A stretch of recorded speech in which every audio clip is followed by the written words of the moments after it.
Hello and welcome to the Animation Industry Podcast. My name is Terry Ibele and my middle name is Jonathan. Today I'm chatting with Jace Wertz, a super incredible human whose goal in life is to show people that anyone can pursue their dreams. In fact, Jace quit his retail job to pursue animation, and that's all about what this chat is all about. Currently, he is a stop-motion animator, filmmaker, editor, director, audio wizard, and CG animator who was featured in a recent PBS-run WEDU Arts Plus documentary, and his work on the Chompin Stompin music video was nominated for a Webby this year. But before we dive in, this episode is sponsored by my friends over at Bloop Animation, who've just launched a brand new full-color graphic novel series for animal fantasy fans called Snowlands. It features snow leopards and Arctic wolves on a wild adventure through a snow-covered mountain range. Shifty lynxes, secret monkey tribes, singing palace cats, and a cult of sheep are just a few of what the heroes of Snowlands run into on their journey. This is the perfect book for readers who love Aaron Hunter's Warriors or Tui T. Sutherland's Wings of Fire series. This premium hardcover book is only $19.99, and since it was created by Moore Mraz, the guy behind the animation training website Bloop Animation, you can now get $25 in credit to any Bloop Animation course when you buy the book. So if you're thinking about getting any of their courses, like their stop motion animation course using Dragon Frame, you can just get this book first, and then you get $25 in credit, so you kind of just get the book for free. And to get this deal, go to bloopanimation.com/Terry. That's my name. And that's bloopanimation.com/TERRY. And I've included a link to that in the description of this chat, so please check it out. And now, without further ado, let's dive in. Good morning, Jace. How are you doing today? I'm doing awesome, Terry. How are you doing today? I'm doing awesome as well. It's bright and sunny out. We're talking about stop motion, and we were both on a really cool documentary recently, which is why we're talking now, because that's how we met. This is so cool. Like, I love this. I swear, like 3 years ago when I first started researching stop motion again, I stumbled on your videos and I just watched. Oh, really? Yeah, I'm serious. Like I just watched your videos over and over again. Like, how did he make it so smooth? How did this happen? I don't understand this. I've got to figure this out. And you didn't reach out to me. That's the real question. Well, I didn't feel as confident as I should have, I guess. You know, it takes a lot when you're first starting out. You know, I was unsure. I felt like I didn't know what I was doing, you know, where to go. I didn't know the terms, and I felt like that would be a big hurdle for me. I didn't want to just reach out to everybody and say, hey, which I should have, you know, I should, hey, how do I do this? You know, and yeah, I mean, like before I started this podcast, I was like super nervous to reach out to anybody. It feels like such a big deal. Like, what am I going to say? Why do they care about me? I have nothing to show. And then after this podcast, I have no problem reaching out to like literally anybody. You directed the biggest Marvel film, I'm in your DMs. Like people are so like easygoing and like want to help, especially in stop motion. Like people know how much of a journey it took to get to where they are and how much they had to learn. So they're, at least from my experience, people are totally happy to share anything. Oh yeah, I started seeing that once I broke out of my shell in a sense and started reaching out to everybody. I was or people started reaching out to me like, hey, you know, what are you doing? Like, where are you coming from? I'm like, I don't know what I'm even doing here. I'm just having fun. You know, I just trying to just follow a dream that I had when I was a kid, and it was put on pause at such an early age and it resumed so much later in life, but it was worth it because I learned so much in between that gives me the ability to continue doing what I'm doing now. So maybe we were just talking about this before the chat started, but this light bulb moment you've had, and you kind of mentioned it where you said, you know, you felt a certain way at one point where you were kind of timid and nervous to reach out to people. And then afterwards, you know, you felt super confident. What, can you just walk me through this light bulb moment you have? Like, you know, what was your feeling beforehand where you weren't doing anything in stop motion, and like, you know, and then versus afterwards? Yeah, definitely. I guess I take it back to a few years, like 7 years ago when I was in retail. I mean, I was so used to working like the standard type of job that everybody has out there just to survive. And you know, it paid the bills. But at times it can get, you know, very negative, and they kind of, the whole situation kind of pushes you against the wall. So I got to a point to where I couldn't handle that anymore. And after 15 so years of being in retail, I decided that it was time to just make a huge decision. And Yeah. yeah. How did you end up in retail? Did you specifically, determine to get into that? Sure. So yeah, no, when I was younger, I had a dream of being an animator. I always wanted to be one.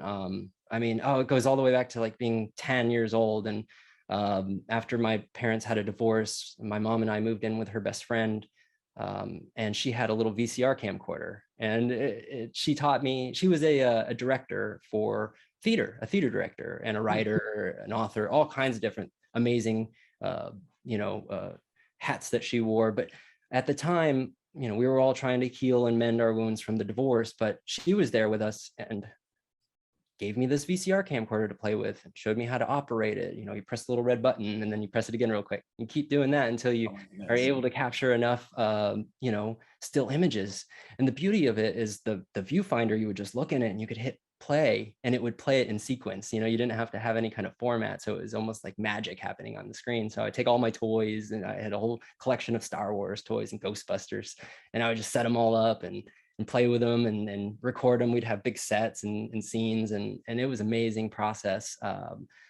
But that felt pretty quickly. After about a year, we moved away and moved to Daytona, and I kind of hung up my hat for love for stop motion and animation, and I went to Daytona to try to survive. I was only like 10 or 12, somewhere in that age, and that's when you got to go to school, you've got to follow the standards. And all I wanted to do was be a filmmaker, but I didn't have a camera. And so when I was in 7th grade, after getting settled in Daytona, they had a program in our school, in our middle school, which was for like Photoshop and very entry level 3D designs, like way back in the day. This is so much fun. So I got a passion for it, and I just kept going. And 8th grade, I did the same thing. And then 9th grade, going into high school, they had another program. It was called the ACMT, the Academy of Multimedia Communication Technology. It was awesome. So we did like Bryce 5, and which is a really old 3D animation program, and Photoshop when it was like Photoshop 4 or something like that. So, and Illustrator. It was really cool being able to work in that area. But everyone always told me, hey, you need to get a real job. You need to go and follow a career path that you'll be successful in. Animation, that's just a pipe dream. You're never going to be able to do that. So of course, when I was at the age 16, I kind of gave up on animation and altogether. I quit it, and I moved over from the academy I was in over to just standard curriculum. I just wanted to learn and become what everyone said I needed to become, because that's what, that voice in your head, or the person on your shoulder telling you, do this, it's the best thing for you. They don't know what's good for us. Nobody does. We only know what's really good for ourselves. So I should have listened to myself. Of course, I was young.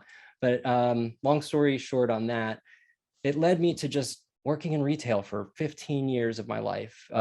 Just, whether it was working at a movie theater, which was still kind of following my passion, but at the same time, it's still in a retail environment. You're working for somebody else, you're clocking in, you've got to, go to their standards, which is okay. Their standards are good, but I wanted to be creative. I wanted to, have fun. I wanted to build stuff. And with between school and work, I was 16. So I was working and as much as I could. I think I was working like 27 hours, 30 hours, and also going to school. So it was like, there's nothing for me in my free time. So I got into skateboarding, and I skateboarded, but many injuries over time. Fast forward, the light bulb moment really kicked in, I think, after I had a car accident and herniated 2 of my discs. I had to stop doing pretty much everything. At that time, I was an audio technician, and I was doing some pretty heavy work, moving speakers, mixing live audio for large bands, youth groups. So I was doing a lot of intensive bending and moving. And when I herniated my discs, I couldn't do anything anymore. I couldn't move, I couldn't bend. So I felt like everything was lost at that point, that I had worked so hard for. I had to leave my apartment that I had a 1-bedroom apartment about 2 miles away from my job as an audio tech. And I had to leave my apartment and quit my job because I couldn't continue to work. And I moved in with my family. So they were gracious enough to take me in and allow me to stay while I healed, kind of getting back on my feet. But in that time of isolation, just being in my room, it really led me to being inspired again, to trying to reinvigorate what I originally wanted with passion in film or animation. So your journey is kind of like you discovered this thing that you absolutely loved when you were very young, 10 years old. You stop motion, you're making your own films, you're directing, you're doing the acting, you're doing the editing, all in this viewfinder. I know exactly what you're talking about because I had the exact same experience. I love it. And then, life takes you in a direction, and there's the voices of society and success in your ear saying, statistically speaking, you should do this because you'll be better at it. Yeah. And, life just kind of took you in its own direction for a while, and you just kind of followed that until you had this really terrible moment where you had to literally quit your whole life. Like everything you had done for 15 years came to a stop, and you had to like dial back and just sit by yourself and reflect at home, like with your family. It sounds like this. Yeah. And yeah. how did you not let that, how did you not let yourself go to a dark place? Because it's like, if that happened to me, I can see myself, feeling really shit and just like, I can't do anything. I can't even work. I had this dream 15 years ago. I haven't even done anything about that. Like, how did you end up using this moment as an opportunity to change your life completely? Man, yeah, no, that's a great question. I mean, it was like an epiphany hit me when I was in this room, kind of by myself. Before I had the car accident working in audio, I was also doing short films. I started just film. It was so cool. Everything kind of like we were talking before we jumped on here, everything kind of fell into place like it was meant to happen. It was almost like synchronistic events started to transpire in front of me. You were supposed to get hit by a car. Oh no. Yeah, right? Like, no, I mean, well, this was before I got hit by a car, but meeting people while I was an audio tech led me to being able to start directing films and doing. So you had already slowly kind of opened yourself up to this path and looking for different opportunities that were kind of leading you to this other place already. And then when you got hit by the car, I guess it just like took away all those other responsibilities that had nothing to do with film.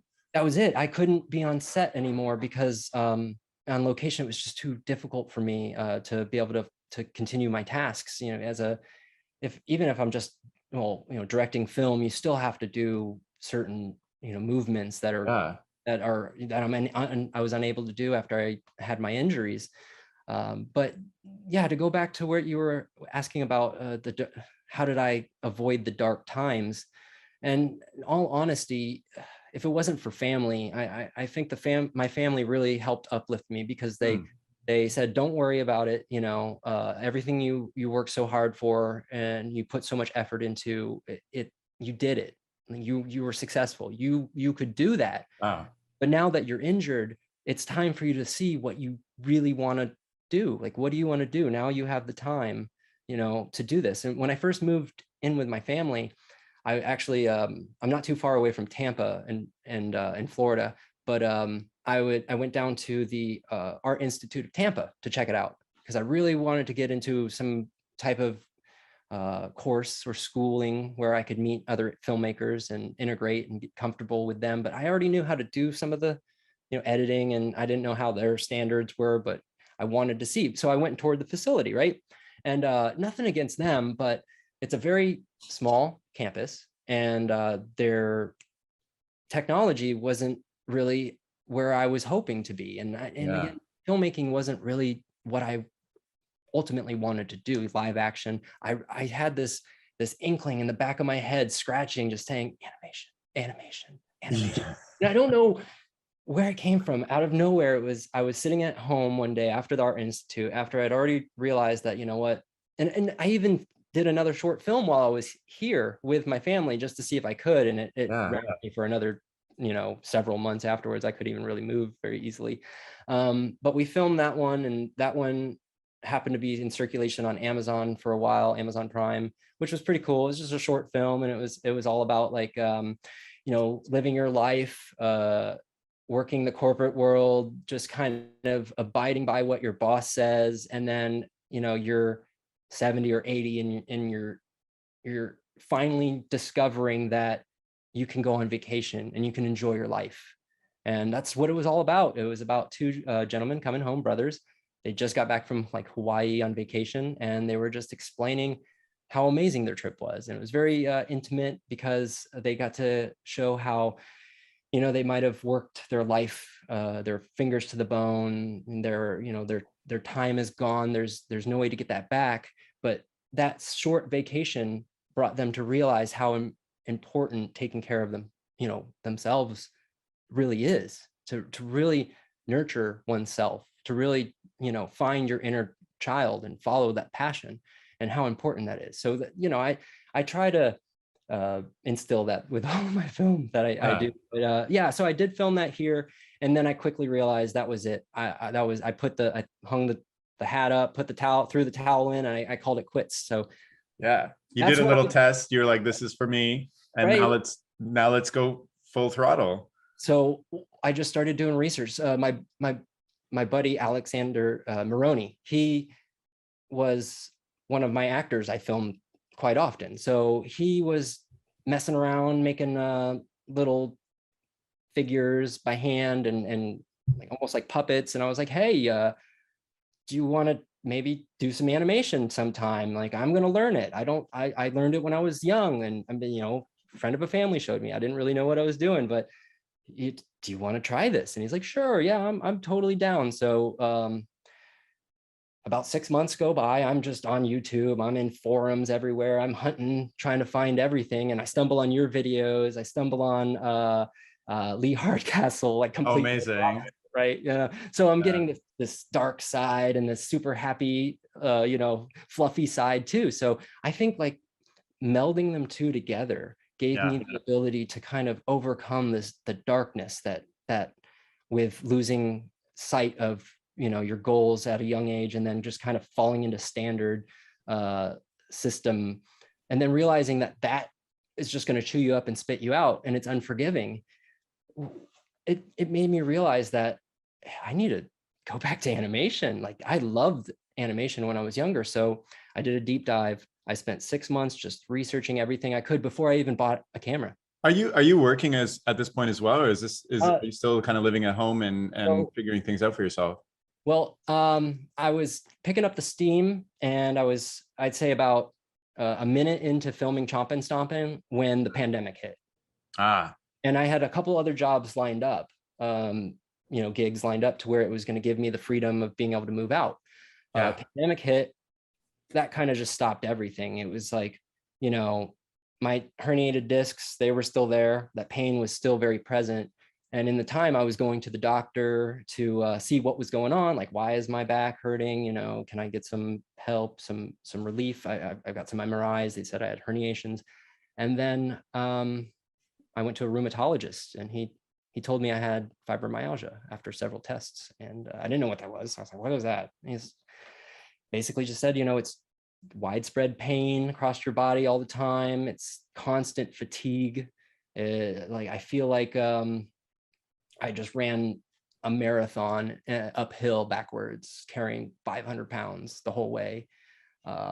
It restricts me from, in the documentary, so it restricts me from being out on set. So it gave me the time to say, all right, well, I had a Dodge Challenger at the time. I love that car. And I was like, I can't drive anywhere. I got to sell this thing. So I sold the car, and I bought a new camera. I bought a Sony A7 III, and I bought Dragon Frame, and I bought a laptop, and I was like, this is it. This is what I'm going to do. I'm dedicating my entire journey to the stop motion, even though I barely know how to do it right now. Wow. Her stop motions were extremely rough, which was, obviously that's the way they're all going to be, because, it's fun. Yeah, but I'm just thinking about how many challenges you're faced all at once in, like, car accident, fibromyalgia, which is well, there's crazy. Like pandemic, all of these things, like, can't drive anymore. Your mobility is taken away. Like, and then you decide to, like, still come out and, to take a totally new path into something that you loved when you were younger.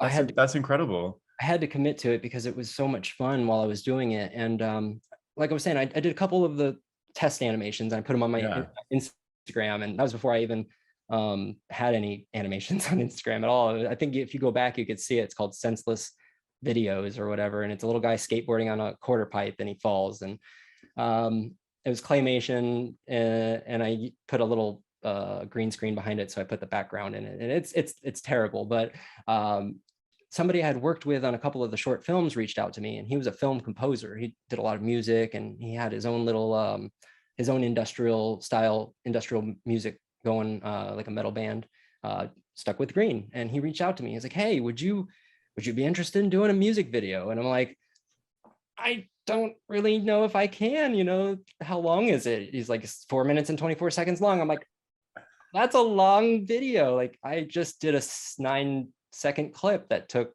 a whole week. So, maybe, yeah, let's do it. And he sent me the track, and I fell in love with the track. I loved it because the music's punchy, it's there, it's fun, it invigorated me, because before I jumped into the film area, I used to play in an industrial metal band in Daytona. So we toured around, like, Central Florida area and play shows. So like that type of music was always, there for me. So listening to Chompin Stompin really invigorated my thoughts again. It's like, oh, okay. So I'm listening to the lyrics and it's like, oh, wow, this is what I experienced in my corporate, life. Everyone's just kind of spitting you out, chewing you up, you're subject to somebody who kind of controls you, and because they control your paycheck. So you got to abide by that stuff. So I was like, yeah, I'll do Chompin Stompin. I don't know if it's ever going to get done, to be honest with you guys, because this is all I know. And they were like, yeah, it's cool. Do whatever you want with it. We don't, do a bunch of skateboarding videos. That's cool. And I'm like, no, I'm not doing that. I was like, I got an idea here, because I had already started building little mini sets. So I started building this little like cubicle area because I wanted to represent what I had gone through. Like, I felt like I was locked in a cubicle, and all that I had were my little effects that told me get back to work, in a sense. So it was necessary for me to push on through that. So I started building the sets while doing research on how to do stop motion. After, like I said, about 6 months, I had Dragon Frame in hand, so I was able to actually take some photos with Dragon Frame. Before that was like Stop Motion Studio or something free that was really rough to function with my phone or whatever, but it got the job done. But Dragon Frame, I took 6 months of just learning Dragon Frame. I just wanted to learn everything I could about it, like how to set up compositions, how to set up green screening, how to set up voice or lip syncs, how to make sure that I have it all timed correctly, because it's a music video. You got to make sure that things are told at a certain time. You don't want it to, show something on screen that doesn't make sense with lyrics, or, you don't want it to have a loud sound when there's no, need for it. So I started just saying, all right, there's got to be meaning in this. And I reached out to a friend that I grew up with for a short period of time when we were like 6 and 7. We hung out, we played, Ninja Turtles and all that stuff. And I reached out to him. I was like, hey man, I see you've been drawing a little bit, and do you want to draw a storyboard for us? And he's like, sure. So we started talking, and that was before the pandemic and before I was actually diagnosed with fibromyalgia. I had the herniated disc, so I was still like hurting, but didn't know I had, whatever this was that was happening to me. And he started doing storyboards. We got about, I don't know, 12 or 18 slides done. And he's like, I can't work on this anymore. And I'm like, that's cool, man. You helped propel me in the way I needed. He also helped with the logo. He did the Chompin Stompin logo. I sketched it on my whiteboard at first. I'm like, hey man, can you do something with this? And he's like, yeah, sure. And he did all the lettering at the end as well. So, and he did the zombie heads. He made the resin cast zombie heads. So nice. He put a lot of amazing style to it. He brought his style in it, and that's what was meaningful to it. But anyway, he had to jump off and work life. So I sat there for like a year and a half with only 18 slides. Like, what am I going to do? How am I going to do this? Like, I'm a year and a half in, and I only have about 6 months. You were still crafting and everything this whole time. Still building. You were still preparing stuff. Yeah. I built sets. Yeah. They're all up there and in boxes. Yeah. all foam board from the dollar store. So I just started hitting the dollar store because it was only down the street from the house, and it was really like I have to get out of the house and drive a little bit just to, you know, try to get the Yeah. moving a little bit. So I'd go there and hunt down all these foam boards and all the popsicle sticks I could get my hands on, all the paint Yeah. from You come out with Walmart. a big bag and they're like, what is this Oh person yeah. making or buying all Oh, this stuff? Every time I go to the like, dollar store, I'm like, what do they think I'm doing? exactly. Oh man, I loved it. And then I started watching diorama makers on YouTube. That was the Nice. thing. I fell in love Yeah. with that, and I just watched as many as I could. I watched. I can't remember everybody's channel because it was like 2 years ago. But Oh, they're uh, so fantastic. oh, You know, there's they do all the like the Studio Ghibli, like Howl's Moving Castle stuff and like watermills and everything. It's so so cool to watch what they do just with like cardboard. And I'm like, I know it. Oh I man, thought I was doing stuff that I thought was cool. And then I watched somebody else. I'm like, I have no idea what I'm doing doing. awesome stuff. We all are doing awesome stuff, and I think that goes back to the dark time. I had to realize that if I didn't if I didn't feel like I was doing something that was awesome, it's Hmm. because something inside of me was from some other past experience told me that. And that's not right. You know, that's like abuse. So I started redirecting my thoughts. Just What do you mean focus. that's abuse? Can you It's self-abuse. explain? If we say that we're not good enough at something, Yeah. that's self-abuse. We're telling ourselves something that's not correct. We are Yeah, yeah, capable yeah. of anything, everything that we want to put our minds to. There are things that are, you know, obviously being an astronaut's tough, but you can aspire and work your way to Totally. that goal, and you never know who you're going to meet along the way that could help propel that goal.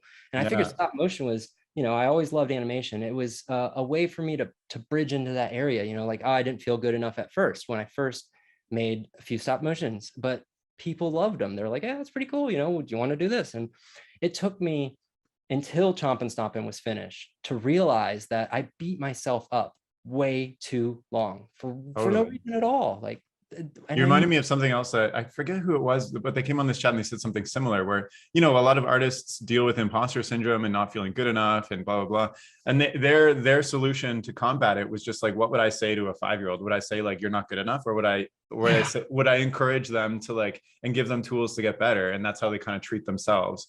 So oh, it sounds, you know, what you just yeah. said too, it's a form of abuse to be like, hey, fuck you, you're not good enough to yourself, right? Well, that's But yeah, so totally. how did you know, we've talked a lot about this moment, but like the before and afterwards, like once you decided like, hey, this is abuse, I'm going to stop doing this to myself, how did things start to change? Like, was it immediately like light bulb moment, like now I'm going full force and stuff is happening? Or was Well, it still this, you know, the struggle of like telling yourself this and trying to convince yourself that things are actually a difference and working slowly towards where you yeah. are now? Yeah, I can't say it happened overnight. That's definitely not something it did.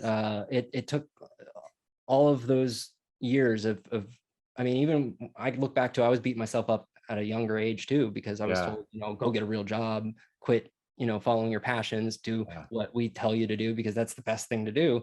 And, you know, so that instilled in me, it took a while to taper it off, that's completely understandable. You know, that's something it's like the proverbial, you know, angel and devil. You've got the devil telling you can't do it, and you got the angel saying you can do it. So and eventually And you, they're both stop motion animated. yeah, the little Gary, you know, our star from Chompin Stompin, he's on either side wearing either wings Yeah. or so but it's it's like the demarcation moment when you're like, oh, I've been abusing myself by telling myself I can't do something. Why am I doing it? Like, what is this? But then it's not immediate. You don't just say, oh yeah, I'm never going to do that again and never do it again. You'll realize that you'll start to have that self-talk where you're like, I don't know if I can do this. I don't think I should do this. And then eventually, once you've overcome that, you know, I produced Chompin Stompin. I won a couple of awards. I won the Dunedin International Film Festival for Best Animation. I was blown away by that. So, because I Isn't didn't, that crazy how you went from, you know, feeling like life is pulling you in a different direction, you were working retail yeah, or in a cubicle or whatever, yeah, to, you know, all this life changing stuff. And now you're winning awards doing animation, something that you always wanted to do. I know. Do you ever look back and have regrets on maybe not starting sooner or, you know, coming to this realization? Or do you feel that, you know, every part of your journey led you to this point and you wouldn't be here without all of those things that happened beforehand? I think I started having regrets when I first decide to make the jump, just because I realized that, all this time I feel like I wasted, Wow. in anticipation. But then once I started progressing and learning and absorbing things, and then, meeting new people, and they're like, wow, you learned that pretty quickly. And I'm like, well, I just, focused on it. I didn't have a job at the time. The pandemic was crazy, and my family was so gracious enough to have me here. And everything worked out. I got all my bills down to absolute zero. I didn't have any bills for many, Oh, many great. months. Yeah, I got completely out of debt, which was great, because that was looming over me too. You have this debt. Yeah. You accumulate debt. Like, what is that? Like, just to live, just to have a home, just to eat food, just to have a car, just to go to work. Right. Like, what is this? And then if you're not doing what you're passionate about in the end, like, what's going on? Like, something. And I started to realize that over time. It was like maybe a week I would have that self-doubt going on, but then I would catch myself. I'm like, well, no, I don't need that anymore. Like that, that might have been something I thought about before, but now I see all the success with everybody I've started, watching, blossom and prosper, and their stories, deep diving into how they made the move, and what kept them back, and realizing that, yeah, we're all human, we're all experiencing this together, but at the same time, we all have our own separate experiences, and we can only tell ourselves what makes us happy. Somebody else can't say, oh, this is what's going to make you happy and successful in life, because that might help them. That might be what they're happy and successful at, but nobody can ever tell anybody else that they'll be happy and successful at something. Oh, And 100%. Yeah. I think that's a really important thing. What you just said is, you had debt and you weren't even doing what you were passionate about. So like you were doing the path that everybody said, this is what you have to do to just be a human and successful. And you were accumulating debt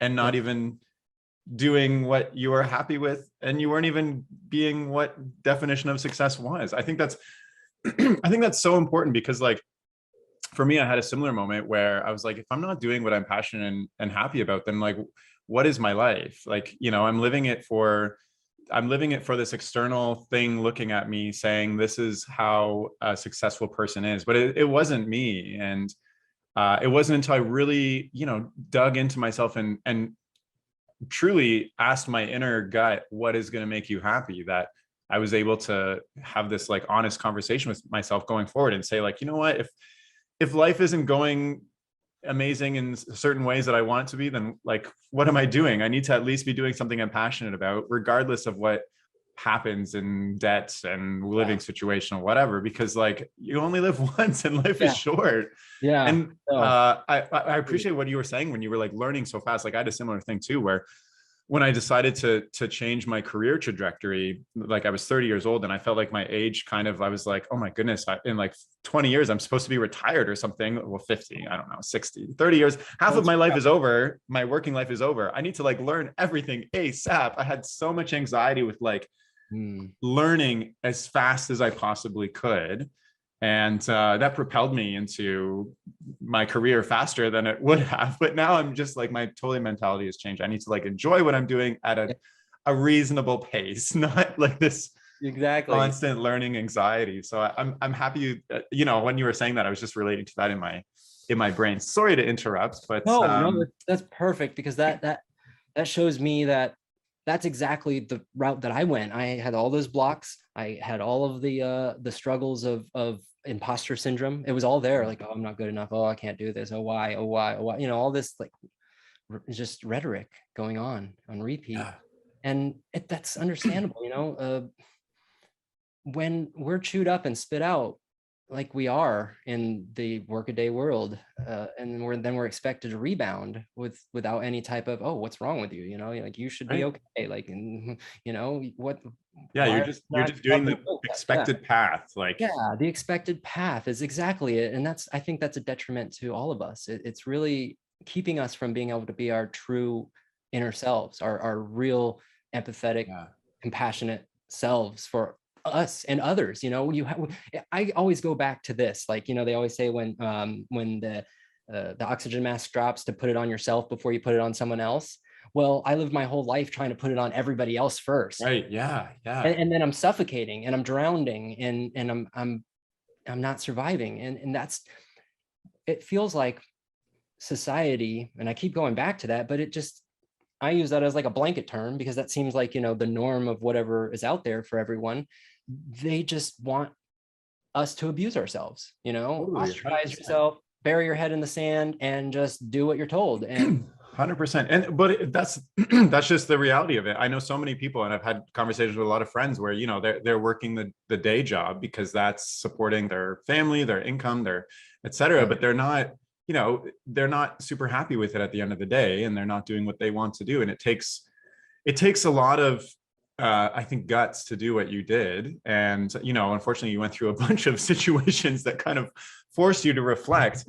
But I'm super proud of you. That's amazing. Like, I was feeling emotional just like hearing your story, because I think it's almost like the Matrix, where there's so many people like locked in this like regular, you know, this simulation that they think is what they're supposed to do. And when you finally take that pill, you know, the world changes. yeah, now And you're you eating. realize like you can just kind of do what you want and reach out to the people you want and make the things you want. And of course, there are realities to that too. You still have to feed yourself, and you still have to be a regular fit into society person and pay your bills. Yeah, But it's not like you have to work the retail job and just like, you're also told to, like, you know, this is acceptable, suck it up and yeah, just do this for until you retire and you'll be fine.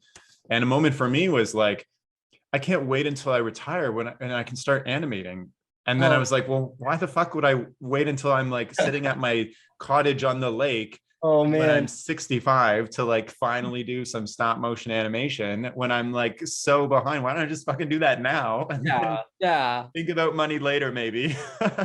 exactly. Yeah, I didn't even, when I jumped off, because I was, you know, so fortunate to be here with my family, I didn't even think about money. You know, I sold my car. I was like, I don't care about these worldly possessions. I was in the front room. It was a dining room with a table, and we had it sectioned off with some curtains so I could, you know, turn all the lights off and start animating. That was my first area to animate. And I had to take a lot of breaks. For a while, I was just bed to chair, and because of, you know, trying to get my herniation under control. So going up there, I'd spend a few hours just toying around with some lights and the camera settings, and, you know, playing with things on manual to see how things work, and seeing how drag and frame functioned. You And feel like a kid all over again, like when you go back when you're such 10 years old. Because such sometimes, as you're moment. saying this, like, I really think that, at least for a lot of stop motion people, like, you know, you just, most people, it seems like they discover it when they're a kid. And now we're just in our adult lives trying to get back to that state of play and fun and making magic. Yeah, I take it as to when I was a kid, I was at the shoreline playing with sandcastles, and when I became more of an adult, somebody took me out on a boat, drove, you know, me way out in the middle of the ocean and dropped me off. Swim back. And I'm like trying to figure out how to, you know, tread water this whole time, and I'm so far away from my sandcastle Yeah. paradise. Like, how do I get back to it? So I love all the metaphors you're using. They make so much sense. well, I live one big giant metaphor though, so, you know, it's just it I always look at it as this, like, you know, we should always uplift ourselves first. And Yeah. same with the oxygen mask, because if we're Yeah. uplifting ourselves and we're really truly passionate about what we have always dreamt of, our childlike mind state, then that gives us the ability to then, you know, taper off that existential crisis and slowly get back to a good feeling. And then once things are, you know, being created and we're unfolding and, you know, blossoming in a sense, then that's when people start to notice Totally. how, you know, you're doing things. You know, as long as we keep things in a good light, we stay positive, you know, no matter what we're going through. Like, it could be the worst situation. You could be homeless. I've been homeless. I've lived in my car for a while. I've you know, all these experiences, all this stuff could happen to somebody, but we never know what could possibly happen down the road. It could be a short time. It could be a long time. I always go back to the, I don't know if you've seen it. It's a little old school drawing. It's a guy with a pickaxe, and he's digging underground, and I know then what you're, yeah, the diamonds. all these diamonds are there, and then he's turning around and walking away. And I use that as my inspiration. Like, I may be this close, I may be this far away, I don't know though, so why even analyze it? Just realize that this is fun, have a great time doing it, you know. Totally. Like Well, so yeah, much. what you're saying is like a big thing that connected with me too when I was making the switch, because I was like, if I can be somewhat successful doing something that I'm not even passionate about, and just doing that for years and years, and going through school and going through the internships and working my way up the corporate ladder. What can I do when I'm happy about something and actually like naturally want to learn, versus like forcing myself to go to the conferences and take the classes and whatever and still doing okay? What is going to happen when you just let me to my own devices and I'm excited to do these things? Exactly. Yeah. And I think that's what I was able to experience. If I stepped, I got out of my conditioned mindset, my judgmental side of myself, of constantly like, oh, you don't deserve to have fun. Like that's what was kind of instilled in the way that retail approached things, make sure the customer's happy, always, abide by them. And, that's good and all, but at this time it can become very draining. But getting back to being inspired by seeing animations, like I would just deep dive as much as I could on everybody I could find that was in stop motion, whether it was just a tutorial or somebody just clicking through Dragon Frame, or, somebody setting up their camera, like how do you get this setting for this type of lighting? How, what do I do with the shutter? How do I mess with the aperture? What, exposure do I need? Make sure that the white balance is turned on manual, everything needs to be manual, set it, and then forget it, or make sure you get your animation done and don't change it in between, because that's when you start getting flicker and things start to grade. So there was no one resource out there that I could find that gave me all the information. So I did a deep dive. I just started researching, and that's when I found a meetup group on Facebook. And this meetup group, it was full of different mediums of animators in there. There was 3D animators, there was 2D animators, there was a few pixelation animators, stop motion. So it was just like 80 people in there, and we started doing these meetups, and then it started to dwindle down to like 5. Like online? Yeah, online. And oh wow, I've never heard of my this. room, I didn't leave my room because I had my herniation going on, and fibromyalgia was kicking in. So I was like, I'm not going anywhere, because I could paralyze myself if I keep going. Yeah, my goodness. There's no going back after that.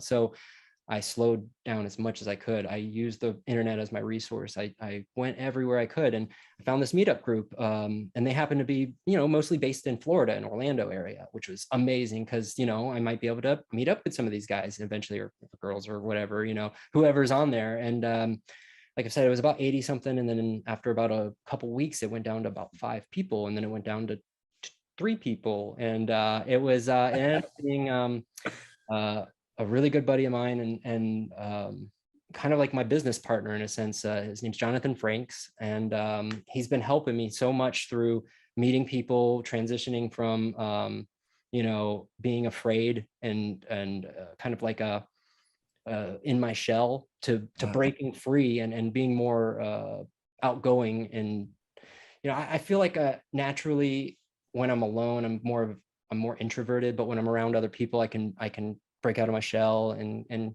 kind of meld or mask into it, which that was what helped me connect with John so much.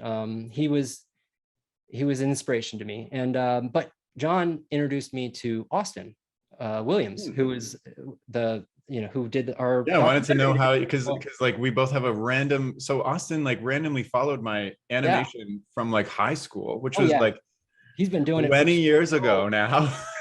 He's been doing it so many years. He's awesome. And he randomly reached out to me being like, hey, I'm doing a documentary with my film class, and I've proposed we do it on stop motion, and I wanted to get in touch with you. So similar story to you. It was so cool, because I met John and he introduced me to Austin. But then as I was doing more research after I met them, I was going through forums, and I found a stop motion forum, and I'd realized back in 2013, and this was like 2020, that Austin and John had been working together for that many years. They were connected back then, and said, hey, if you need somebody to, what stop motion forum was it? Austin does claymation. Yeah. And John does a form of, he does like pixelation. He did pixelation. He had puppet animation. He does all kinds of different forms. He does 3D animation. Right now I'm working with John in Unreal Engine. So it's a fun endeavor. We're going in that direction. But yeah, without the two of them, in a sense, kind of being there as, somebody to uplift me when I needed. And, I'd reach out to them, hey guys, how you guys doing? And Austin would post something that he just worked on. And John was, he's like my director in a sense. He'd always get on and be super organized and help us get to the next step. We actually worked on a stop motion together. It's on my Instagram. It's like a little Christmas skit. And all of my skits are kind of on the darker side, but always have like a positive message. I mean, I grew up watching like, animated series like Beetlejuice and Ghostbusters and Invader Zim when I got a little older. So I was always on this like dark inclination. I always really liked that style of animation. I used to watch like All Real Monsters, and I really loved, and it's really cliche, but Nightmare Before Christmas and all of the Tim Burton, styles that popped out after over the time. But that's where I was able to connect with them. They have that same kind of style. John has a darker kind of style, but light at the same time. And Austin has that kind of darker style that kind of meets in the middle of like Lee Hardcastle and then, other clay animators as well. So it's a perfect meld. We don't work as much together as we would like to, but that's because everyone's working. John's in Orlando. No, it's awesome and it's such important. It's you're making a really good point about how important it is to connect with other people in this industry, because like stop motion, I feel like a lot of people discover stop motion because you do everything yourself, and that's exciting, and you're just by yourself. Yeah. But then you can only learn and do so much, and it's so important to have other people who also help motivate you in this industry. So yeah, I'm so happy you found people that, you really connect with, and you've done some really cool things, and it's obviously helped you, flourish in your craft as well. Oh man. Yeah. If it wasn't for everybody else putting as much effort as they have been into this, I think I might've fallen short, if people weren't posting, tutorials on YouTube or behind the scenes, or just toggling through Dragon Frame, or how they built this diorama out of, foam or whatever, or insulation foam from Home Depot or Lowe's or wherever you're going. It's amazing to see what we could do with like $25 of craft goods. Totally. No, I love runes, I mean, stop motion can be so expensive if you want it to be, but my like personal brand is to like use garbage and like try to spend no money and see what I create. Yeah, no, like that was my goal too, is like to try to just use like straws and things that you can, either get for free or, pieces. I love when somebody can watch something and know what it's made out of versus like, I also super appreciate like, when you watch something from Leica and you're like, wow, this is like the pinnacle top tier of technology and stop motion coming together. But I have such an appreciation for like watching somebody and you're like, oh, they used, I don't know, popsicle sticks and they made it look phenomenal and they brought it to life, because like I can like go home or like show a kid and be like, you can just use whatever you want and make it come to life. Like I love that. Yeah, if you have old toys laying around, you can throw them in. Totally. Well, that's why I think like, people love watching like action figures stop motion, because it's like, there's a certain understanding that this is something that they can do and buy, and it exists, and it's possible. Oh, definitely. Toymation has been a huge inspiration for me. I mean, I grew up playing with Kenner toys. It's just, the thing, it's visceral, it's in your hand, you feel all the ridges on the pieces and parts. So, bending them, and if they're articulated already. So, I mean, you've kind of already beaten it there. You don't have to have a puppet. You have your own, own actor right there that you can play with. And so maybe tell me a little bit more about, I know we haven't really touched on this, but you've built a whole stop motion studio where you live right now, basically. I mean, I can see most of it from, if you're watching this on YouTube, you can see it. Like 4 feet that way, and then I've got about 6 or 8 feet that way. So it's just a room. Like I was saying, I started in the front room, in the dining room table, just doing a little animation here and there, playing around. And obviously that wasn't the final ability, because too much light's coming in, we have to have dark. Are you at home right now? I am. Yeah, I'm at home. My studio is in my spare bedroom here. So gotcha. Is this your parents' home? It is. Yeah. So they're graciously allowing you to build a studio in their spare bedroom. Yeah, they had 2 rooms.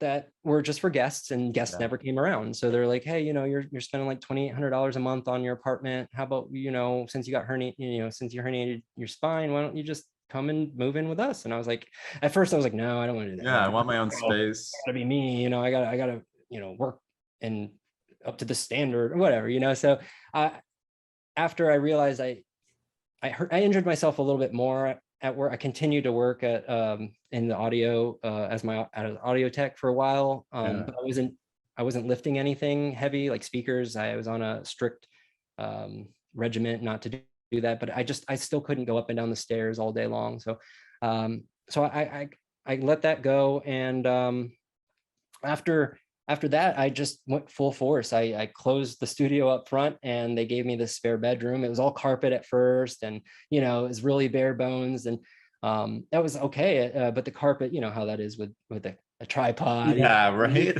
You said really glue it to the floor, but then you never get the tripod up. The carpet's ruined. But so we gutted the carpet out. So you ruined the carpet first, then you gutted it. The carpet was, it's carpet. So, but we pulled that, put the laminate down, and it became much more of a sturdy surface.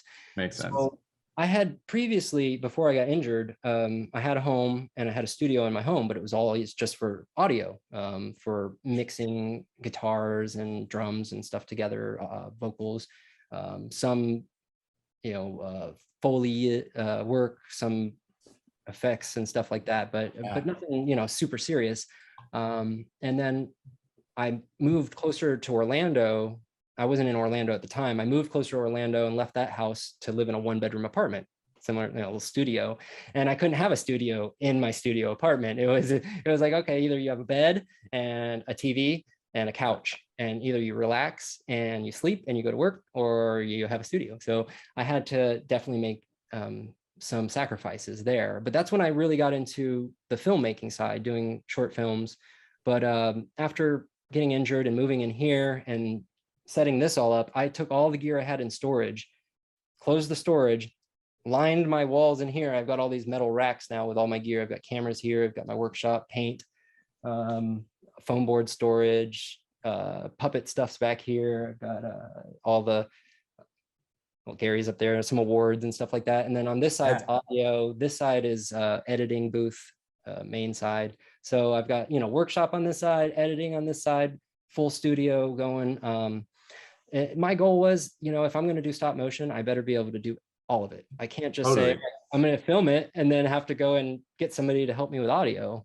So I actually just, somebody just emailed me randomly this past week, and I put together a list of how I made my own stop motion studio at home with just like the basic essentials. But I'm wondering if you can take, and like for me, I just, I had to set up my studio during COVID, and I just bought everything off Amazon, which was like the best solution at the time. The lights, the table, the stool, the extension cords, the tripods, etc. And I just opened up the email that I sent them, and I have all the links. And it took me just under 600 Canadian dollars to buy the essentials of what I've used to make everything. But I'm just wondering, can you walk me through the essentials that you had to like buy and set up, etc. Obviously you you took out the carpet and blah blah blah, but like you bought the lights and etc. Can you walk me through what you did? So I went a little bit overboard when it came to just go bare minimum. I decided that I had the car, the Challenger, just sitting there, like it wasn't being used. It was, I wasn't driving anywhere. I was like, you know what, let's just sell this thing. Sold it. The next day it was gone. Somebody bought it, and I was like, oh, it was meant to be then. Not supposed to have this thing. As soon as I got the money, I purchased my Sony camera, the A7 III. I was like, I got to get something good. It's 24. My $600 didn't include the camera. Gotcha. Yeah, no. So that changes things a lot.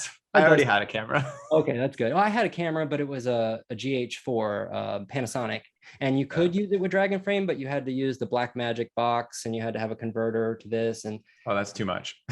It would overheat, so you'd be. There's so many things that can go wrong throughout the process. Like if you have the classic, like Nikon or whatever camera you have, if you wanted to like hook up to Dragon Frame settings, like no problem. The manual, lens, etc. one button or Yeah, one one button. cord. That's it. That's it. One Yeah. cord and then dragon frame controller. Yeah, that's how it should be. But yeah, no, this was cable upon cable, and it was getting a little overwhelming. So bought the camera, got dragon frame. Already had a laptop, so that kind of helps. Otherwise that would have been astronomical. I think it's like $2,300 for the laptop alone. Yeah. Like and then dragon frame's what, 300. I mean, that's essential for using it in a high quality capacity. So yeah, I kind of went a little overboard with it. I mean,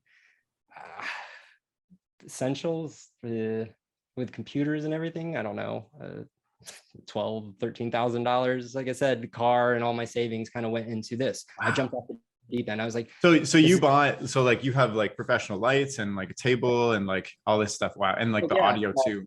I went to IKEA and they have these amazing stands that you can purchase, and they raise and they lower. They're over in the corner, hard to get to right now. But just I went to like the hardware store, and you get a butcher block, 48-inch long by, I think it's 30 inches wide. And I got 2 sets of those, and I was able to set Chompin Stompin up. Actually, if you watch the documentary again, where I'm doing the time-lapse setup, you can see the tables there. So I got those tables, best tables I ever invested in. They don't. Yeah, animation tables super important. So good. You can raise them up whenever you want. Obviously, you got to take everything off to raise it. It would be great to have one of those self-lifting tables, but then well, they sell those at IKEA as well. Yeah. I mean, I haven't used one. I don't know how sturdy it is. Yeah, that's what I've seen. They're a little wobbly. Yeah, you don't want that. Yeah, I needed something that was extremely stable, as you know, with stop motion. So yeah, the tables were essential. I mean, right now, if I could, you're on a laptop, so I can't really turn you. Right now, I've got a 55-inch on the wall for my view port. I've got a 55-inch underneath that for any kind of extra editing I need with that.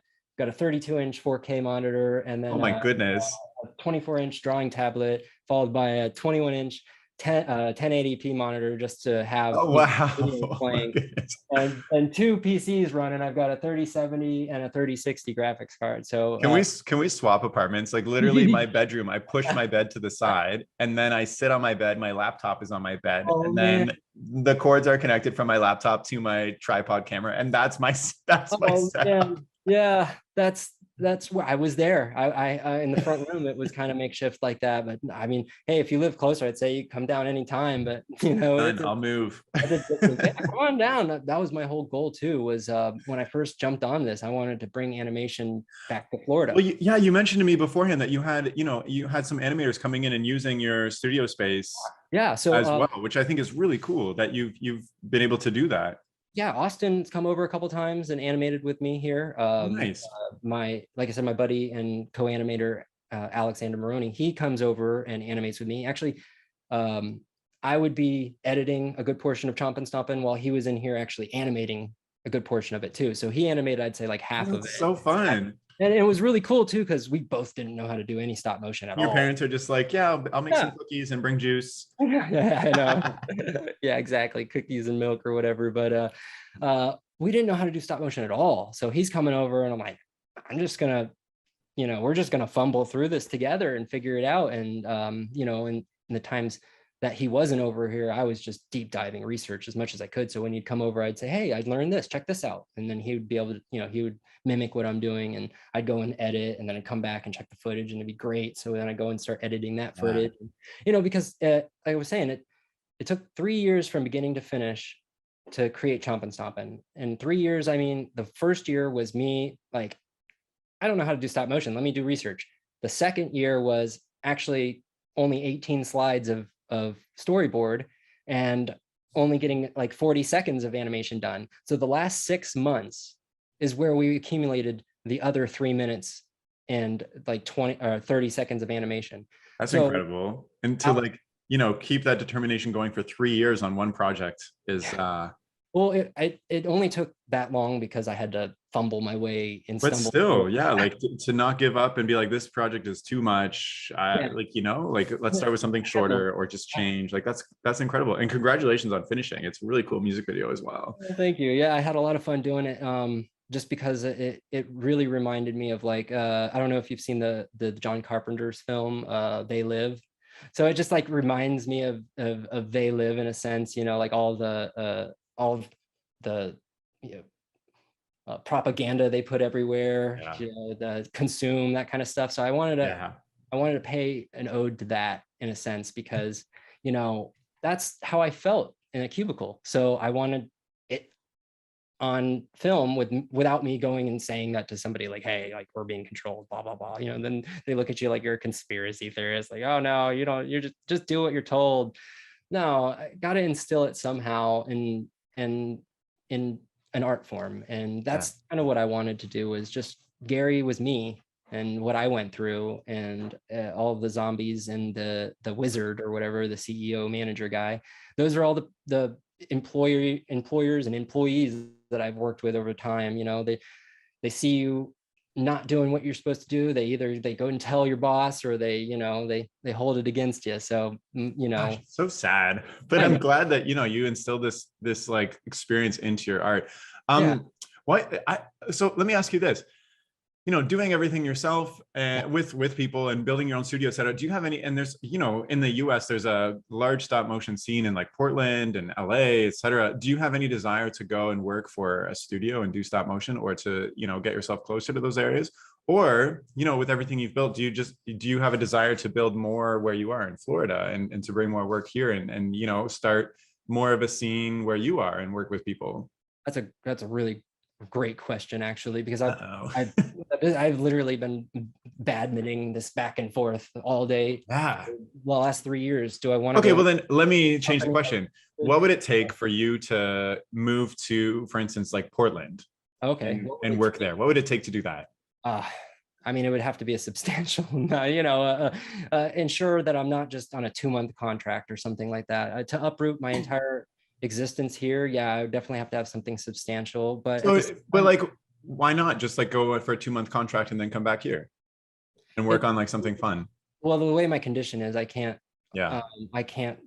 Well, I could, but at the same time, I have chronic migraines at times, so Yeah. So like, you can't. yeah, if I have one and then I'm supposed to be on set recording, it kind of, that's not good showmanship, workmanship, or anything like that. So I figured building what I truly am passionate about here in Florida and focusing my efforts here while I'm here in this area, you know, that's my main focus. It would be awesome to travel around and go to all these beautiful studios and meet all these super talented people and experience that.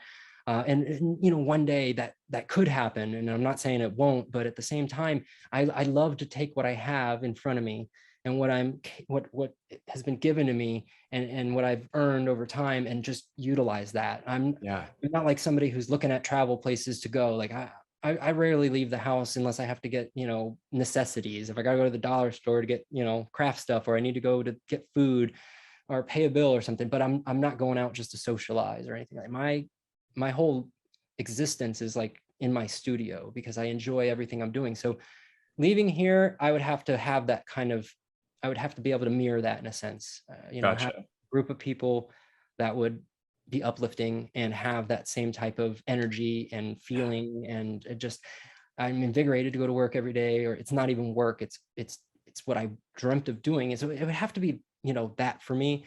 But I have a tough time riding in cars for more than 45 minutes now because of the pain I experience. So getting on a flight and traveling, or even driving across the country, or, you know, in a train. That's really sorry to hear that. Yeah. Well, you know, at the same time, yeah, it gives me a better perspective on what I truly want to do now. You know, I spent a good portion of my younger years exploring places, you know, traveling some places, doing different things, sports and socializing, going to concerts and events. I got to experience all of that. So I got that out of the way in a sense. I don't need that anymore. I don't even desire to go out to parties or with people and drink. I don't drink at all. I don't drink alcohol. I drink black coffee and water all day long. And coffee keep you going. Yeah, and the occasional tea here and there, but occasional tea. Well, so, yeah.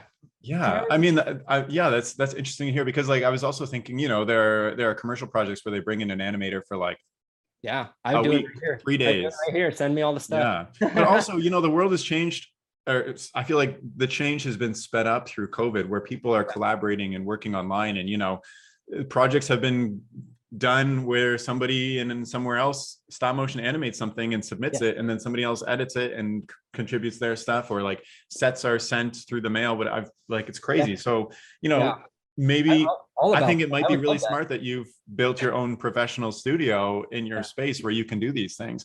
So okay, now that you've built this studio here, what is your kind of strategy going forward with, you've done this music video, you've done some other projects, you've collaborated on projects. What do you foresee yourself going forward with the studio that you've built? Do you want to bring, like, what kind of, like, how am I asking this? Do you want to have like a steady flow of work, like commercial projects, creative projects, etc., or do you want to do more of things like that you're really inspired by and you're choosing to do? Because like, a lot of people get caught up between this two paths of, I need to work to keep the studio open and the lights on, so I'll take on these commercial projects, versus I love doing these creative, music video kind of things. I love this question. Like, seriously. You love this question. I love this question. Answer it then.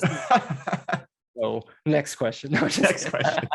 No, this is it right here. Yes, I would love to do commercial work with other studios, but if I have to believe in it. Like, it has to be something I truly am passionate about. I'm fortunate enough at this time in my life that I'm not scrambling to just take on any work, just to to do it, and it's meaningless to me.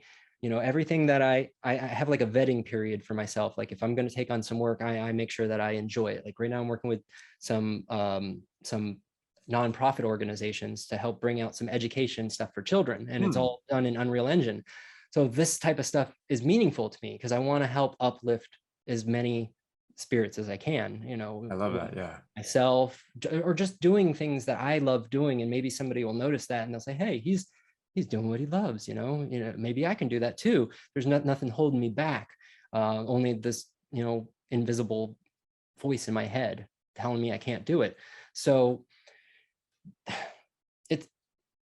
it's tough because yes, I would love to be able to have my own place, and doing commercial work would essentially get me to that area. For sure. But at the same time, I am not against doing commercial work. I would prefer to do work that has substantial reward, but it would have to be reward on both sides for me. It would have to be something that I'm truly passionate about, and it also provides me with a substantial or sustainable life doing what I love. I'm not saying like I want to have millions and millions of dollars. I don't even know what I would do with all of that. Like, what am I going to do with all that money? It would be great. I'd probably just end up building a huge studio and bringing everybody in, and then that sounds great. Do it. Level tiered madness going on, and that's what I would do. I literally, every bit of money that I get from my commission work goes right back into my studio or living itself. Like every piece of gear in here I've purchased through either working in the audio as an audio technician in major theme parks, or working gigs, doing music videos, side projects, little commercials here and there. But along the way, I had to stumble through things, doing things that I didn't enjoy doing. Like for a while I was doing realty photography. I was going taking pictures of homes, inside homes, and doing walkthroughs and stuff. And that's good money and all, but it becomes droning in a sense, because you're just okay, if you're not passionate about it, just go back to retail then. Why keep doing this thing? I feel the same way too, where like sometimes I get kind of down because there's the two brains. It's the brain that wants like the stability and like the income and the nice things, and then there's the brain that wants to do what it wants to do.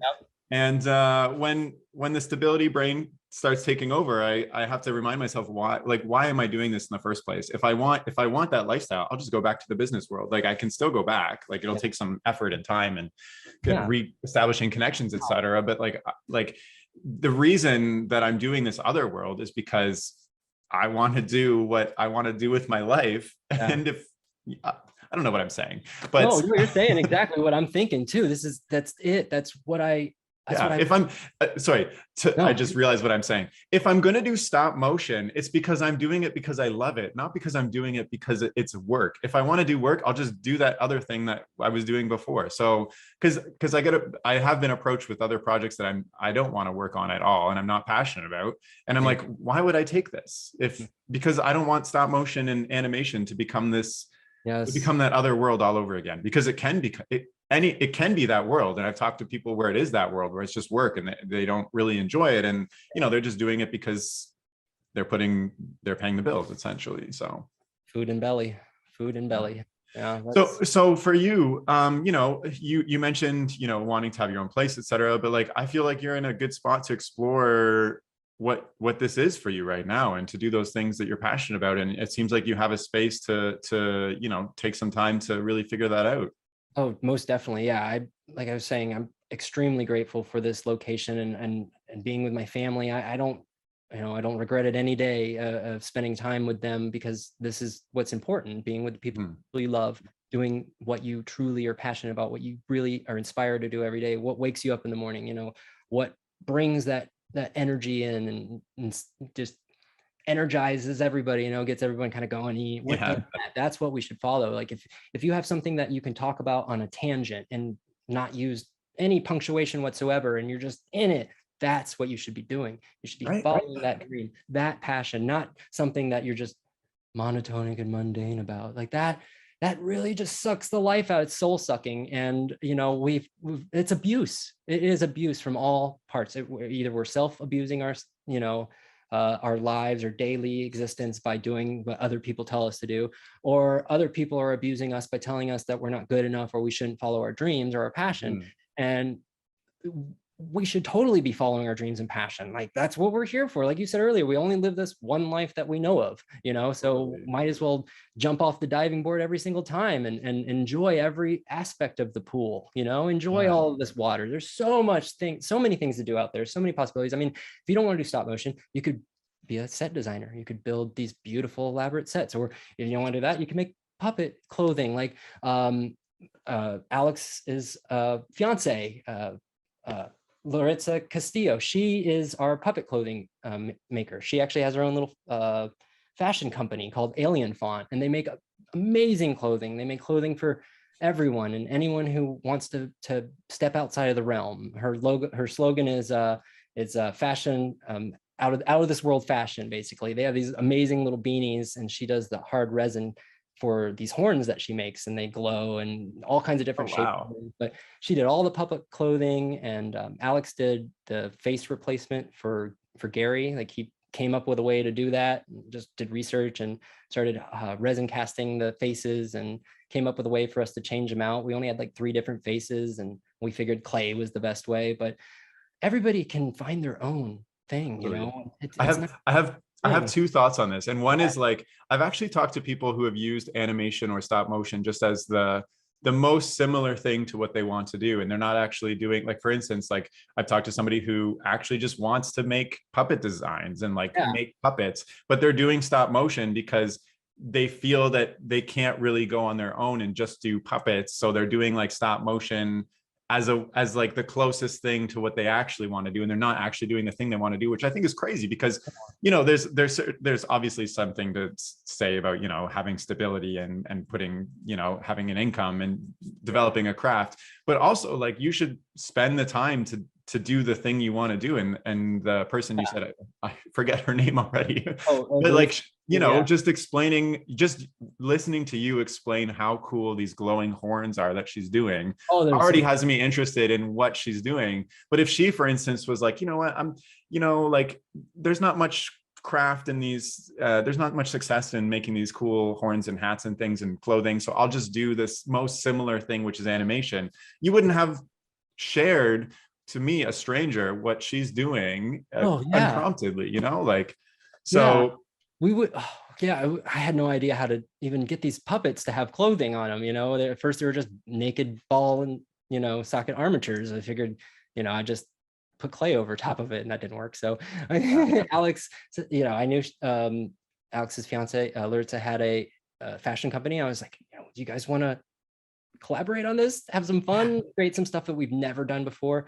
And they were so for it. And, you know, in a short period of time, at the time, Alex was living over in Orlando and I was over here a little north of Tampa, and he was driving over through, like, I think it was like a 4-hour round trip just to come and animate. And, you know, maybe 2 or 3 seconds a day. That's crazy. Lucky, and he'd come all the way over just to animate. So all these amazing synchronistic moments happen. I mean, at the time for them, it was not the best. Like their roof at their apartment collapsed in on them. The couple of their steps leading up fell. So it was like the universe is like, hey, you guys need to move. You need to move. Yeah, get out of this place where you'll die. Here's the really cool thing is that her parents, Laritz's parents, live about 10 minutes, 20 minutes away from where I'm living with my parents. So they moved here in this area. So Alex was able to travel back and forth and animate with me pretty much, you know, 3 or 4 times a week. And we were able to get, you know, like I said, in 6 months, we knocked out almost 3.5 minutes of animation plus editing it. Wow. So, you know, I think it was July 2021 when we finished. We wrapped all photography. Principal photography was done. I said, all right, Alex, you know, I'll see you in a little bit. I'm going to go lock myself in my room and edit. And then I believe it was August 1st, I was finished. It was like middle of July. And I had already begun editing the process, but I had edited everything down in 1080 and I didn't want that. And I started editing all of the rigs and the painting the face in Photoshop like you do, but it's just, you know, having 6,000. I know we have got heads there. Not at all. You can give me some tips on using After Effects to remove things, because so many people have told me to do this, and when I tried, I just am not satisfied with the result. Sit with you for an hour over Zoom, and I'll show you how to do it, and it will change your entire approach on it. But I was Photoshop. Okay, I'm actually working on. I haven't filmed anything yet, but I'm working on like a cool little project with like some cavemen and spacemen that I'll have to rig up on green screen. I've never tried animating on green screen. I don't, my like personal philosophy with all the animation I've done is like do no compositing. So like just do everything in scene. But now for the first time, I want to do like 2D backgrounds with the stop motion characters on top. So I'm going to have to green screen the stop motion, which I've never done before.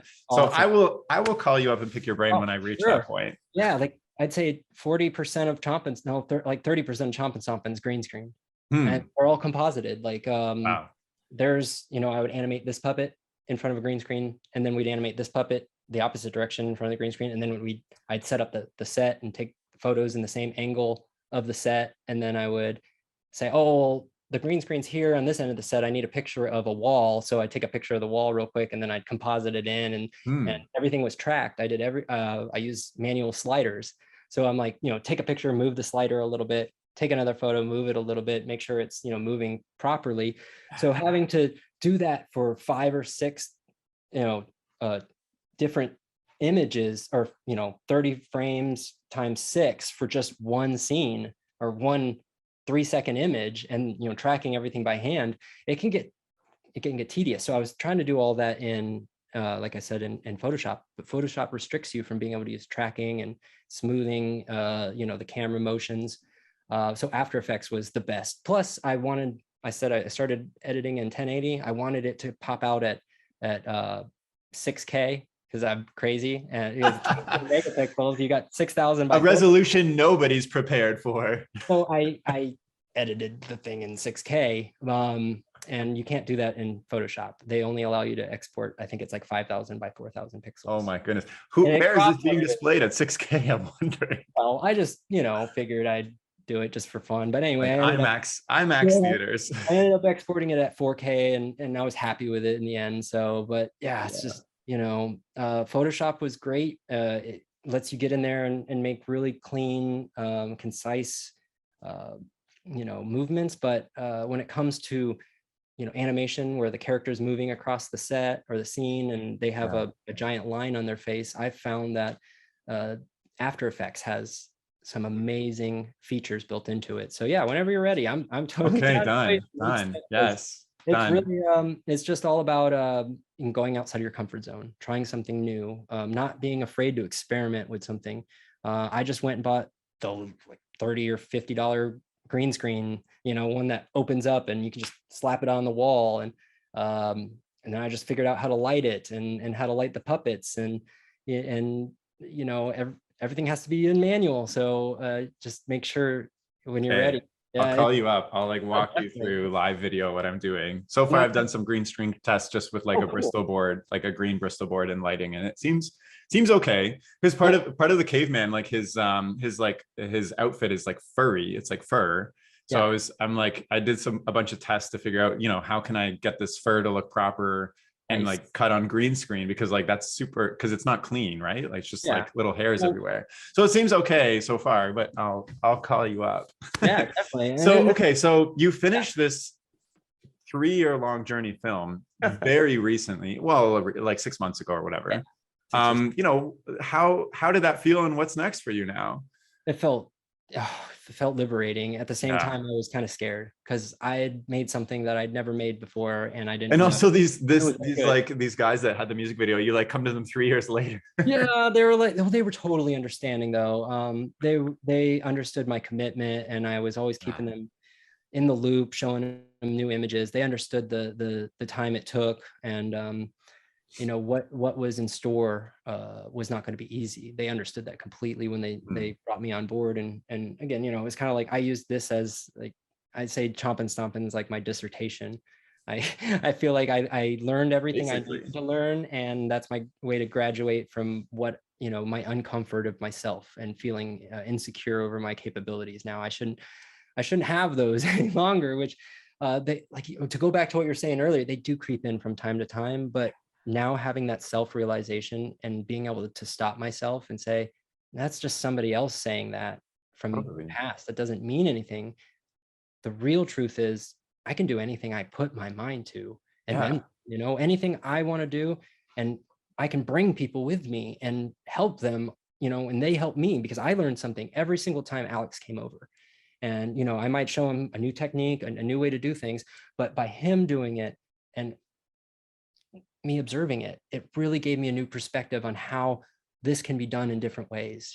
How we're able to set up the green screen like you're about to do, and composite multiple scenes together, or multiple images sets for one scene, and make it look cohesive. So it's not just like, you got a puppet going this way and you got the wall kind of drifting off in the background. So it's scary. I'm going to say that 100%. It's scary to put yourself out there when when I hadn't put myself out there like that. I was really nervous to present my work in that kind of capacity. But I quickly realized that there are so many uplifting people out there, in not just the stop motion community, but pretty much all of these indie film areas. Everyone is really there to inspire each other and bring a new light to creation. There's, we're so stuck on the cookie cutter, things coming out on a conveyor belt, that when something like your wizard or the duck come out, and then you see the fuzz coming off of the end of it, and it's made out of actual handmade items, that there's reality behind that, it's not just CG. Even though I love CG, I do a lot of CG, a lot of 3D work and compositing, but just to be able to hold something in your hand, like we were saying earlier, and see it move on the screen afterwards. And then if you've taken multiple sets of images and put them together to see that the puppets are interacting together, that's magic. That's something that nobody can take away from you once you have it. And that's what truly inspires me, seeing that I could go from being, broken in a sense, to feeling able to present myself out there in front of a live audience, and not wither away, because all of this, truckloads of guilt that people instill on you, it hits you pretty hard. But then there's no reason for it once we cross that line, in a sense. You can look back and you say, wow, I beat myself up for so many years. And then if you see somebody doing it to themselves, you can reach down deep inside of yourself and work extremely hard at yourself, and then maybe live through an example for them, and they may actually pick up on it and have that same kind of epiphany. And if they don't, then that's okay, because what you're doing is it's like a test every time. You're trying new things, you're testing the water, you're growing, and it's keeping me grounded. It's keeping me from being able to, or it's allowing me to be in that area to where when that flood of emotions comes in like a tidal wave, I can then dig my feet into the ground and wait for it, allow it to subside, and it goes back out to sea. And I don't have to worry about it anymore, because I'm able to get back up, try something new, whether it's stop motion, whether it's working in Unreal Engine, whatever it is, it's all inspiring to see these characters come to life. Totally. Yeah, I love it. And like, you also have the proof of completing this film and your other projects too, to look back on and be like, no, I can do this, even if it takes 3 years. Like, I think I was just enjoying what you were saying. I think that's amazing. So, like, maybe as we were wrapping up the chat a little bit, like, what's next for you going forward? Definitely. I'm always open for stop motion. I love it, whether it's in my room with a puppet or a set, because I would love that. I could totally, turn everything around and makeshift it to where it's back to functioning status, or it's bringing characters to life that are 3D oriented and showing personality to them and bringing that magic. So I don't want to limit myself to one form, to one medium. I'm also, besides everything I'm working on, we're working on bringing multiple different award-winning scripts to life in animation. I'm working with, I met a couple of filmmakers at one of the film festivals, the Spooky Empire Film Festival. I met them. They have scripts and short films that they put all over the nation, all over the world for film festivals, and they're winning awards left and right. So we have this amazing script. It's called Kingdom City, and I don't want to give away too much, but so you just walked up to this person, you're like, oh no, I didn't even. You're really cool. He walked up to me. Oh, he was like, I think you're really cool. Yeah, it was so humbling too, because I didn't know. It was 3 people walk up to me and they're like, they just want to start talking to me about my process. You're like, who are you guys?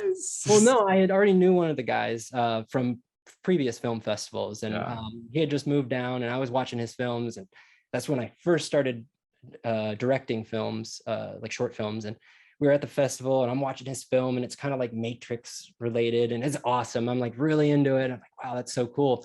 Didn't talk to him ever again, or didn't even talk to him that day. I left, and then it's like 4 or 5 years later, I'm at Spooky Empire, and they come walking up to me after I just got done talking about Chompin Stompin. They're really interested in animation. But we got to talking, and they had the script, Kingdom City, and it has so much meaning behind it. It's basically just about like some of the stuff that we all go through. Like, a father tells you that you're not good enough, you're not, can't do this. It kind of shuns you away, and you live your whole life, and then you're trying to get back to that childlike mind state. And this movie is definitely going to heal. But we're going for like an anime kind of style, like the 2D but meets 3D kind of feel. So nice. It's challenging for me. I've never done 2D like that, but I'm willing and want to go into an area that I've never explored and try something totally new and bring something. I love that, because it's so easy to be like stuck in a comfort zone as well and say like, oh, you know what, like this sounds cool, but it's not my style. Like, you should talk to somebody else who it is. Instead, you're like, no, let's figure this out. I love that. Yeah. Also, this speaks to the importance of just going to places and connecting with people like animation festivals where everybody there is on the same page as you. oh, definitely. Yeah, everyone's there to create, and whether or not they've created something already, or they're aspiring to, or just gearing up to be able to pull the trigger on doing it. Whether it's getting a storyboard going, or it's going and buying a camera, or just downloading free software on your iPhone. Those all lead up to the greatness that could be, and limiting ourselves in that comfort zone really keeps us from being able to try new things. And that's what I think that's what this life is all about. If anyone's to ask me what the meaning of life is, it's to try new things and to grow. Oh my goodness, I love that. I was going to ask you if there's anything else you wanted to share, but well, on top of that, can you top that? Can you top the meaning of life itself? All right. Oh yeah. 42, but no, I'll make that the podcast title. Like, Jace shares the meaning of life itself. that's funny.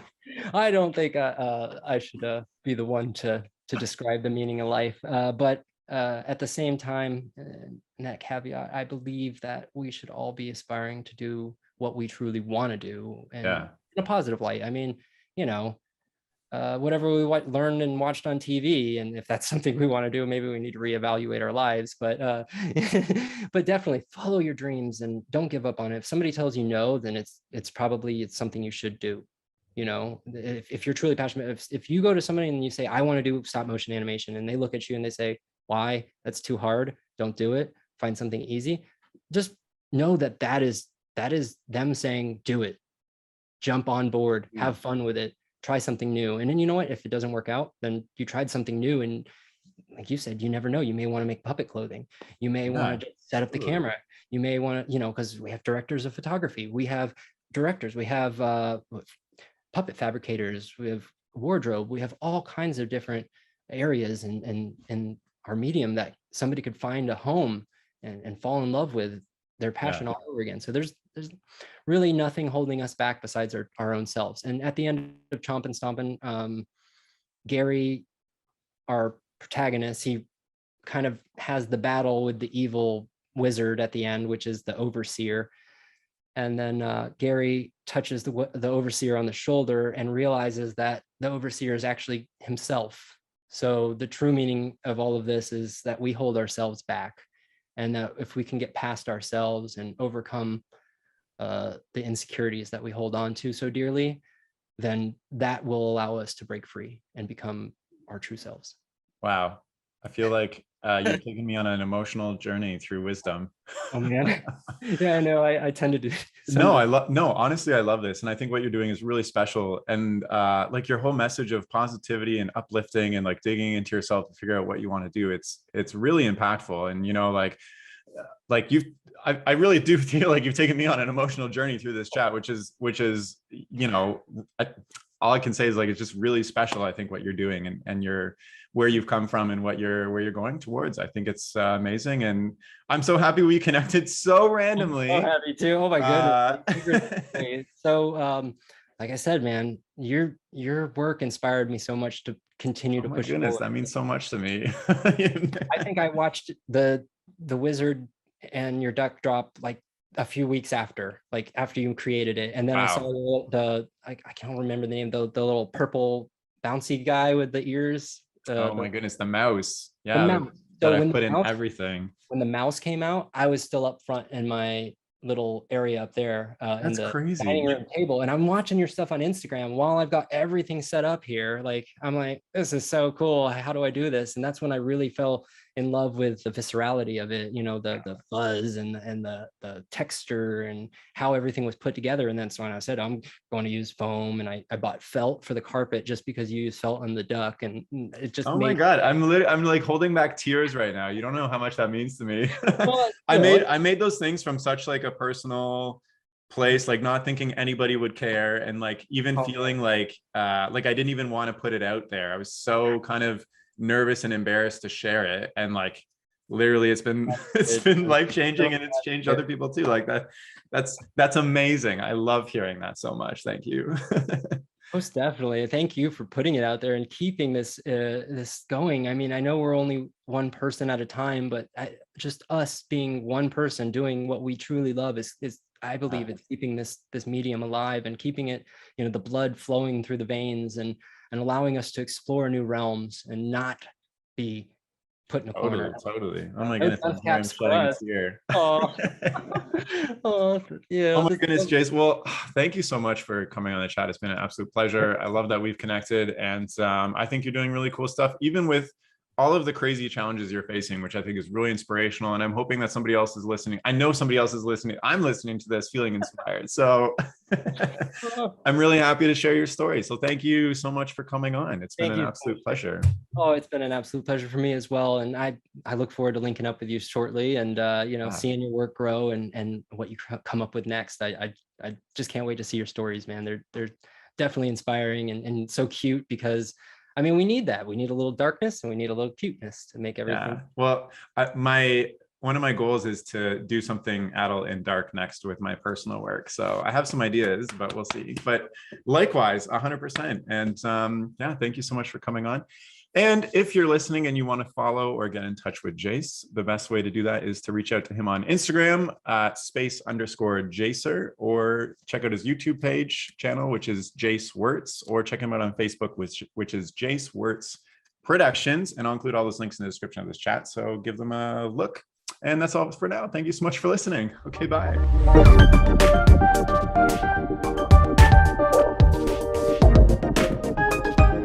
The music for this podcast was composed by Will Farmer and the graphics by Daniel Abensauer.